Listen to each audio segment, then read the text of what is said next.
And I'm sitting here with Eric Eggleston, and we're going to be talking about social media and its use in Egypt. Thank you for being with us today. My pleasure. So first of all, when were you in Egypt and where were you? Yeah, I was in Egypt from beginning in the fall of 2006 and continuing through until the summer of 2007. And I was there as a student at the American University in Cairo doing their intensive Arabic program. So it was That's great. So were you able to make friends with a lot of locals and meet actual Egyptians? Sure. Well, on one level, being a student, it offered you one window, and then being at AUC, their most elite university, where a lot of the students are in one of two categories. Often they're from well-connected families, well-off families, in some way, shape, or form. And there's also some students who come on scholarship. So there were some very different groups represented. Like I just said, outside the gates, there would be parked literally Ferraris and and Hummers. Wow. Other things ridiculous. You're like, oh my goodness.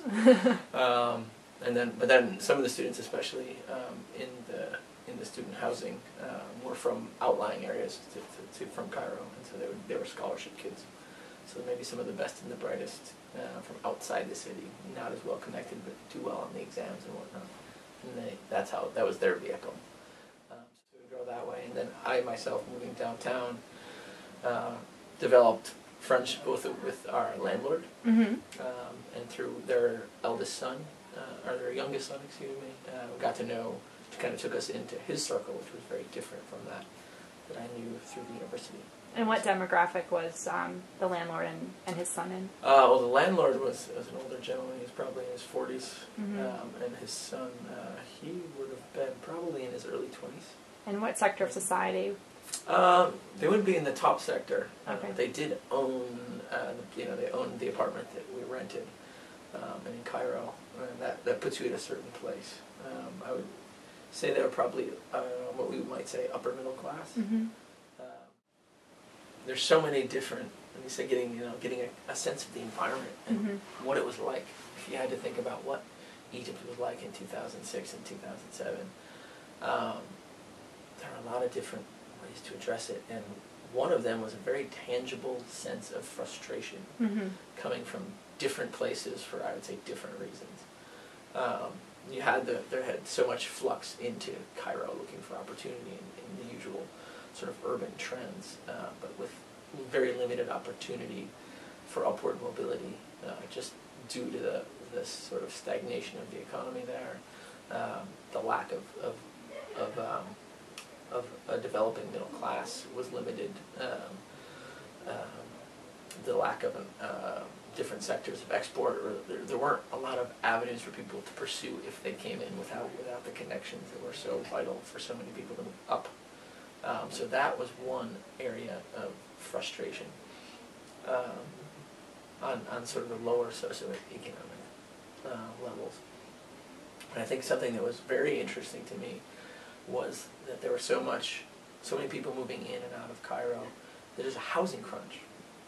And it becomes a very important factor because you can't start your adult life without having housing to provide for your bride. And so people at the university level, or say my landlord's son, had an issue there where they were hitting a ceiling where they couldn't take their steps into manhood, because I mostly knew men, without having without having an apartment and the furniture, and especially the apartment because it's extremely expensive. So you couldn't take that next step, and there was a stunted growth going on there. Both with people I knew at the university or who were very, very concerned about it. Like, this was something that was looming large in their minds and been there for a longer period of time. So you had an indication that there was a revolution brewing. I mean, there were little cracks. I think it was the fault lines, whether there was the straight frustration that was tangible from different levels of society. And Midan Talatarb is one of the central squares in downtown Cairo with a great bakery right there. But it also has, it had the party headquarters of Kafaya. And at that point, Ayman Noor was in prison. And I can't remember now if it was Thursday or Fridays, they would take old speeches of his and broadcast them out over the Maidan, just to play them and keep the message out there. And the reaction to it was very eye-opening for foreigners, I think, because you had, I don't know, mostly just traffic on the Maidan and maybe a few people around who were actually listening, but there were, around every corner, there were plainclothes police officers standing in 2 rows, just waiting in case there was anything. And so I think it was more telling the reaction that was coming from the regime at that point, more so than anything that I could tell as an outsider of what was going on. But this was something that started on, this would start conversations because we would ask people about it. Like, what the hell is that? Mm-hmm. Why are there all these, what we call them, the goon squad carriers, these huge transport vehicles that are very much meant to make you know that they are there and to intimidate. What are they doing here for this? This is nothing. And so they would say, oh no, this is in the era when the movements were getting going, getting off the ground. I believe there were general strikes at one point. You also have to remember there's economic pressures coming into this, where subsidies are being reduced on key things, things that people use every day, whether it's the bread, the little bread loaves, or sugar. Remember we asked something that came up in class one day. He said, "Well, why were there sugar riots? This doesn't make any sense to us." And she said, "Have you had the tea? We like our tea most sweet." And if you take away, if the price of sugar goes up, that has a ripple effect, especially on people who it takes more of a percentage out of their daily income. And so you had this pressure, and you have the pressure of diminished opportunity, the perception and reality of diminished opportunity. You also had, for years and years, there was building increased amount of education and access to education. And when you have a more educated populace that is now running into the problem of not having anything to do with that education, I think you see the frustration level grow. And so, in some of the analysis I've been reading recently about the regime at this point was getting more and more disconnected. I don't know. You can see the privilege that is given to the military is everywhere. The huge officer clubs, the really nice officer clubs. Even mosques, they have separate mosques to pray in certain spots. So that those who are connected to the regime, either very directly to the uber wealthy, or even as it spread out away from the center, you still had a privilege there. And so you couldn't, I don't think, at that point I couldn't imagine what happened 4 or 5 years later happening.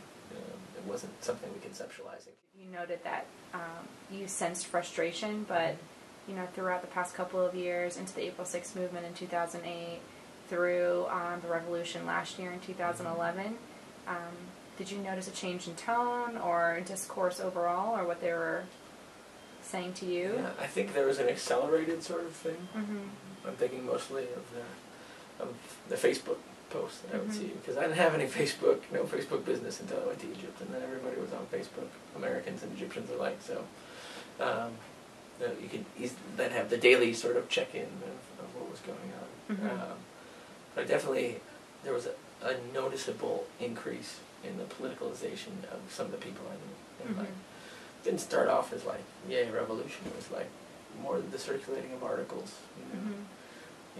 You all taught me about tweeting and Twitter, and like the reposting of things would pick up. And it was interesting because some would be in English, some would be in Arabic, and the chat would go back and forth in terms of, a lot of times it was the transliterated Arabic for a long time, but now it seems there's a lot more circulating in actual script Arabic. I don't know if that's something that Facebook has expanded to or whatnot, but I remember all of a sudden being aware that they were communicating more directly in Arabic rather than... Do you know at what time?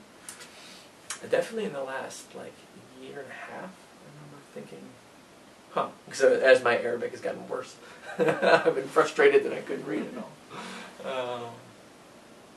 So you think that social media, things like blogging and Facebook, provided a platform for people to communicate about things that they were experiencing sending articles, things like that. Yeah, I mean, I think it's a great platform. I think that's exactly the word.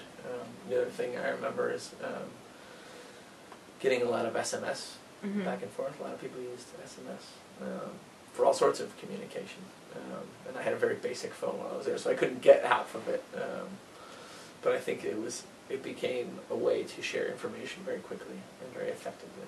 Do you think that the government was cognizant of the fact that people were using social media to communicate? Do you think that they expected that social media would play such a role in the revolution on January 25th, 2011? Before it happened, definitely not. I think they focused in on blogs because of the information and the opinion that could be expressed there. And I think that became a focal point for a long time. I don't think they figured out how to deal with the social media in other forms very effectively at all. And when they tried to shut it down, that absolutely didn't work. So to what extent do you think social media played a role in the different movements that we were having at the time, April 6th, January 25th? Yeah, certainly during, at least from what our friends have told us since, is that it was a very handy tool. Again, I think a lot of it still happened in SMS and cell phones, and a lot of word of mouth, and the real life social networks. I think played a huge role on the ground. This was just another way that you could expand your base. I think it was also important to link into the outside world. Things were happening in Egypt were incredible, and I was glued to CNN. I couldn't pull myself away. But this was one way where there was a very limited filter between people on the outside and people who were there living it. And friends updating their Facebook from Tahrir Square. And that was just incredible. So in a way, facilitated a connection to the West. A connection to people outside to maintain their interest. I think you think of things, but I think the strategy of those on the ground in Egypt, just you have to take your hat off because they did it, and it was genuinely incredible. Right, and absolutely. Also in the most true sense of the word. So you mentioned that a lot of your friends were using English to communicate. Why is that? Yeah, I think in some parts it was because the message probably came out for a broader audience. I definitely remember a lot of the transliterated Arabic at times would be aimed, it was internal communication, for lack of a better term. And a lot of the Arabic script, you just see who was replying back and forth. I mean, there's a language barrier there, so. But I think there was crafting a message involved, and wisely so. If you want to spread it and bring attention to a certain element, you have to be able to, at the base level, be able to read it. And so I think there was a tactical choice in certain messages, whereas hypothesis. What do you think? So were there any other kinds of social media that you saw being used besides Twitter, Facebook, blogging? What was the most popular amongst all of your friends? All my friends there had Facebook pages for sure.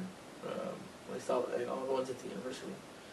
I don't know if Twitter existed yet at that point, but I mean the big ones were SMS. People SMS'd everything. I think there are friends I never had a phone call from. Wow. We just communicate that way. And then Facebook is more lasting for me because my phone was left there. And so the blogs were more something that was out there. It was almost like another avenue. Taking the next steps, that was where some of the innovative, off-the-radar stuff was going. But trying definitely targeted to have an influence and to be more critical. Whether it was a private individual or some of the lawyers' guilds or the different professional organizations, or another one that was weighing in via blogs. It was a few years back, so the certain new media are even newer than others. Did you have any? Well, Eric, thank you so much for your time. Is there anything else that you'd like to add? So impressed with the people I know who participated, and they've been very willing to share their experience. I appreciate it to them.